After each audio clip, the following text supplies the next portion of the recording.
Il vous sera demandé avant chaque traitement ou en cas de symptômes anormaux un bilan biologique. Pour rappel, le sang est constitué de 44% de globules rouges ou hématies, 1% de globules blancs ou leucocytes et plaquettes et de 55% de plasma. Les globules rouges transportent l'oxygène dans le sang.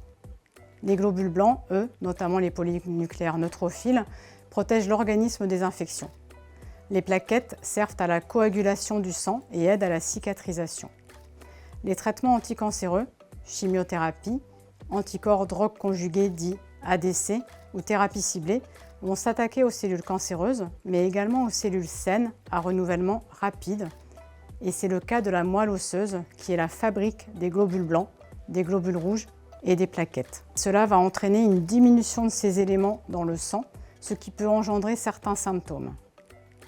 Les troubles hématologiques dépendent du protocole de chimiothérapie, de la dose de chimiothérapie, de sa propre sensibilité. Ils ne sont pas systématiques et ils peuvent varier d'une cure à l'autre. Ils ne touchent pas forcément les 3 lignées sanguines et ils ne sont bien sûr pas en corrélation avec l'efficacité du traitement. Ils sont le plus souvent transitoires. Et il est toutefois important d'être attentif à certains symptômes que l'on va détailler.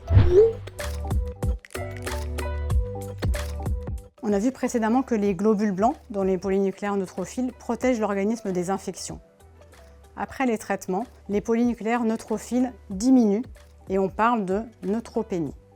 En présence d'une diminution des globules blancs, la capacité de l'organisme à se défendre contre les infections est diminuée et le risque d'infection est augmenté. La baisse des polynucléaires neutrophiles survient habituellement la 2e semaine, soit entre le 7e et le 14e jour après la cure. Les polynucléaires vont ensuite augmenter spontanément en moins de 3 semaines. Cette remontée, elle va être indépendante de l'alimentation et des conditions de vie. On parle de neutropénie sévère s'il y a moins de 500 polynucléaires neutrophiles par millimètre cube. Dans certains cas, pour empêcher la baisse des globules blancs ou la réduire et limiter le risque d'infection, il peut vous être prescrit des facteurs de croissance.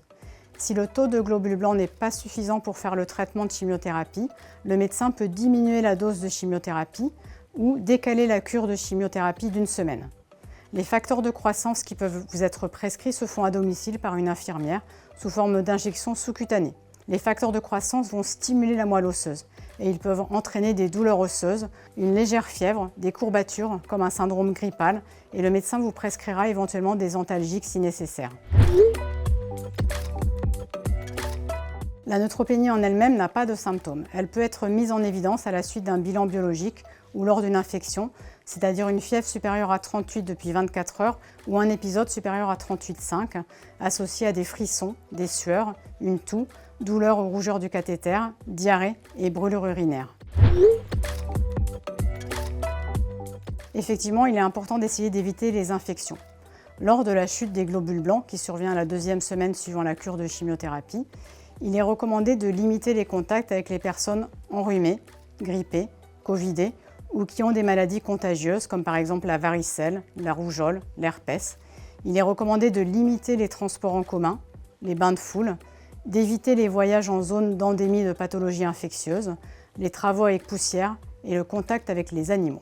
Il est recommandé le lavage des mains après être allé aux toilettes et avant les repas, une hygiène corporelle et bucco-dentaire rigoureuse, le port de gants de protection pour le ménage, le jardinage, le port du masque lors des sorties, de limer les ongles sans les couper, en cas de plaie, de nettoyer, de désinfecter rigoureusement et surtout d'être à jour dans ses vaccins.